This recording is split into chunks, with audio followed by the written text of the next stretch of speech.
औज़ुबिल्लाहिमिनश्शैतानिर्रजीम बिस्मिल्लाहिर्रहमानिर्रहीम। अस्सलाम वालेकुम। मैं हूं मोहम्मद इदरीस अवान एडवोकेट।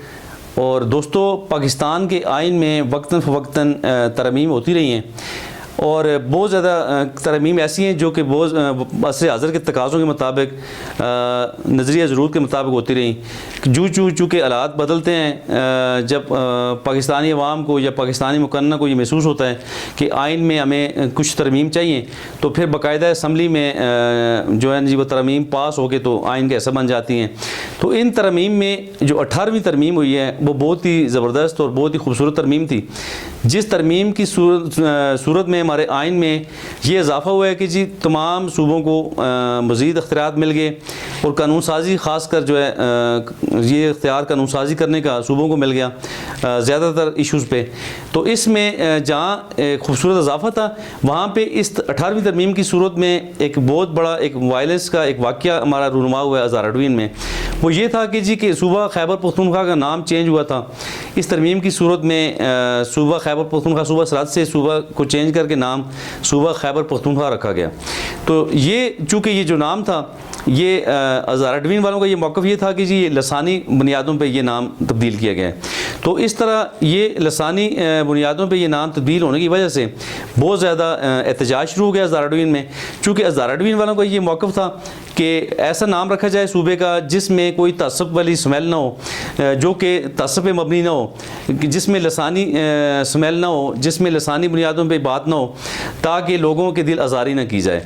तो इसमें हज़ारडवीन वालों का मौक़िफ़ ना माना गया, तो सूबा खैबर पख्तूनख्वा नाम रख दिया गया, जिससे हज़ारडवीन में 12 अप्रैल का वाक़या है। 12 अप्रैल 2010 को बहुत ज़्यादा एहतजाज शुरू हो गया। तो इस एहतजाज की सूरत में जो गवर्नमेंट की तरफ से मज़ामत थी वो बहुत ज़्यादा थी, वो मावराए आइन थी, मावराए कानून थी। और जो बिल्कुल मैं समझता हूँ जी इस तरह के तो डिक्टेटरशिप के दौर में भी नहीं होता कि लोगों पे सीधी गोलियाँ बरसाई गई। और नतीजतन 12 अप्रैल को 7 बेगुनाह शहरी, 7 नहते शहरी जो है जी शहादत नोश फरमा गए और सीधी गोलियां पुलिस ने बरसाई, पुलिस के एहलकारों ने। उसमें गवर्नमेंट की डायरेक्शंस थी कि आप एट एनी कास्ट जो है इस एहतजाज को रोकें। तो इसमें इंतहाई ज़ालिमाना रवैया रखा गया, जिसमें अंधाधुंध फायरिंग की गई। तो 7 लोग जो एबटाबाद में शहीद हो गए।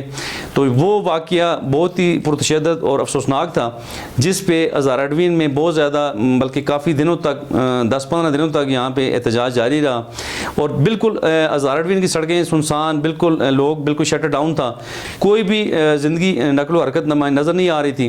तो हर तरफ एहतजाज था, मीडिया बहुत ज़्यादा कवरेज दे रहा था। तो बहरहाल ये इंतहाई अफसोसनाक वाक़या रूनुमा हुआ है 12 अप्रैल 2010 को, जिस पे आज तक ज़िम्मेदारों के ख़िलाफ़ जिन लोगों ने गोलियां बरसाईं, आज दिन तक उनके ख़िलाफ़ कार्रवाई ना हो सकी।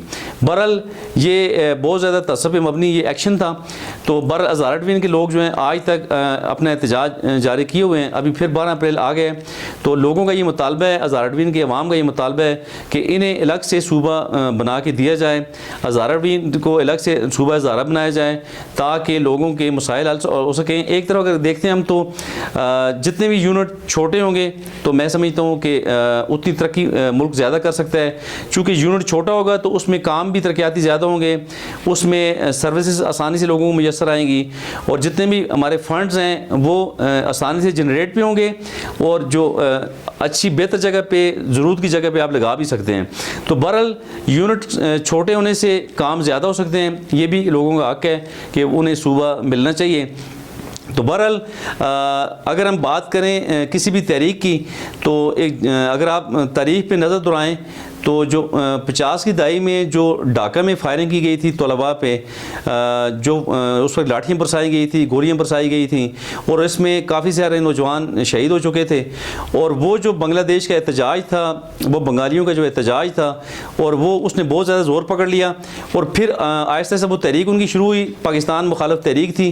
तो उसमें बिल आखिर चूँकि जब भी वो हर साल वो दिन आता था जिस दिन वो लोग ढाका में शहीद हुए थे, चूँकि ढाका बिल्कुल खून में लथपथ था, खून से नहा गया था, इतने लोग ज़्यादा ज़ख्मी हुए थे, लोग शहीद हो गए थे। तो बहरहाल जो उन शुहदा की शुहदा गाहें थी जहाँ पे वो लोग शहीद हुए थे, जो वो प्लेस थी ख़ास जहाँ पे वो एहतजाज हुआ था, तो हर साल जब वहाँ पे लोग जमा होते तो फिर लोगों के जज्बात ताज़ा हो जाते। तो ये एक नुक्ता आगाज़ था उस तहरीक का जो कि पाकिस्तान के ख़िलाफ़ उस वक्त वो चली थी। तो बिल आखिर वो 1971 में जाके बांग्लादेश अलग हो गया। तो बहरहाल ये अगर हम हज़ारा डिवीज़न की बात करें, तहरीक सूबा हज़ारा की बात करें, तो ये भी मेरा समझता हूँ 12 अप्रैल जो 2010 था वो नुक्ता आगाज़ था। तहरीक सूबा हज़ारा काफ़ी पहले शुरू हो चुकी थी और इसमें 12 अप्रैल 2010 को चूँकि जब 7 लोग यहाँ पे शहीद हो चुके थे, तो इन शुहदा की शहादत की वजह से इस तहरीक में बहुत ज़्यादा तेज़ी आ चुकी थी और आज तक ये एहतजाज जारी है। बहरहाल एहतजाज की बात तो एक तरफ रखते हैं हम, सूबा हज़ारा की बात भी एक तरफ रखते हैं। तो अगर हम नेशनल लेवल पे देखें तो हमारी गवर्नमेंट को कोई ऐसा नहीं पहुंचता कि वो नैतिक शहरियों पे सीधी गोलियां बरसाएं। अगर किसी जगह गवर्नमेंट के ख़िलाफ़ या किसी इशू पे लोग एहतजाज करते हैं, अगर उस एहतजाज से शहरियों को ख़तरा है या गवर्नमेंट ये चाहती है कि अमन व अमान कायम करे, उन लोगों को डिस्पर्स करे, उन लोगों का एहतजाज रोके, तो उसमें मैकेनिज़्म ये है जी कि आप रबड़ की गोलियाँ बरसाएँ या आप शेलिंग भी करें किसी हद तक, तो चलें ठीक है, लेकिन सीधी गोलियाँ अवाम पे, नैतिक शहरियों पे बरसाना कोई भी मैं समझता हूँ जवाज़ नहीं है। ना तो किसी आइन में लिखा है, ना किसी कानून में है, ना किसी ज़ाब्ते में। अगर आप दुनिया की तारीख उठा के देखें तो किसी भी जमहूरी मुल्क में ऐसा हरगिज़ अलाउ नहीं है। सुपरमेसी ऑफ लॉ की अगर हम बात करें या सुपरमेसी ऑफ कॉन्स्टिट्यूशन की बात करें तो शहरियों को तहफ़्फ़ुज़ देना स्टेट की ज़िम्मेदारी है। तो यहाँ पे जो वाक़या हुआ, 7 शहरी शहीद हुए, तो इस पे सीधी गोलियाँ बरसाई गई नैतिक शहरियों पे, जो कि बहुत बड़ा जुल्म हुआ है। आज तक दोस्तों उन लोगों के ख़िलाफ़ जिन लोगों ने गोलियाँ बरसाई, उन शुहदा पे, उन ज़ख्मी लोगों पे न सिर्फ 7 लोग शहीद हुए बल्कि 150 से ज़्यादा लोग ज़ख्मी हुए थे इस वाक़े में। तो आज तक उन लोगों के ख़िलाफ़ कोई कानूनी कार्रवाई नहीं की गई, जो कि जुल्म की हद है। इसमें हम आज़ाद मुल्क के शहरी हैं, हम इस्लामी जमहूरिया पाकिस्तान में बसने वाले लोग हैं, हम आज़ाद शहरी हैं और हमारा एक आइन है, हमारा एक दस्तूर है, हम जमहूरी कहलाते हैं, हम डेमोक्रेसी की बात करते हैं। तो आज दिन तक उन लोगों के ख़िलाफ़ कोई कार्रवाई नहीं की गई, जो कि मैं समझता हूँ जी इंसानी हकूक़ की धज्जियाँ बिखेरी जा रही हैं। और आज फिर 12 अप्रैल आ चुका है और फिर लोगों का एहतजाज जारी है। तो बहरहाल पूरे पाकिस्तान में न सिर्फ बल्कि पूरी दुनिया में ये होना चाहिए कि कोई भी शख्स अगर अपना कोई भी एहतजाज रिकॉर्ड करवाता है तो ये उसका बुनियादी हक है, इससे किसी भी शहरी को कोई रोक नहीं सकता। बहरहाल अगर गवर्नमेंट की रेट कायम करने के लिए या लोगों को बचाने के लिए ज़ाहिर है गवर्नमेंट इस तरह के एहतजाज को अगर लोगों को क्रश करना चाहती है तो उसमें हरगिज़ सीधी गोलियाँ बरसाना शहरियों पे, नैतिक शहरियों पे गोलियाँ बरसाना या लाठी चार्ज करना ये कोई भी जवाज़ नहीं है। उसके दीगर तरीके भी मौजूद हैं। आप रबड़ की गोलियाँ बरसाते, आप कोई और तरीका अडॉप्ट करते, तो बहरहाल इंसानियत अजीज़ है, इंसानियत सबसे ज़्यादा पहले है, इंसानियत की प्रोटेक्शन की बात करनी चाहिए।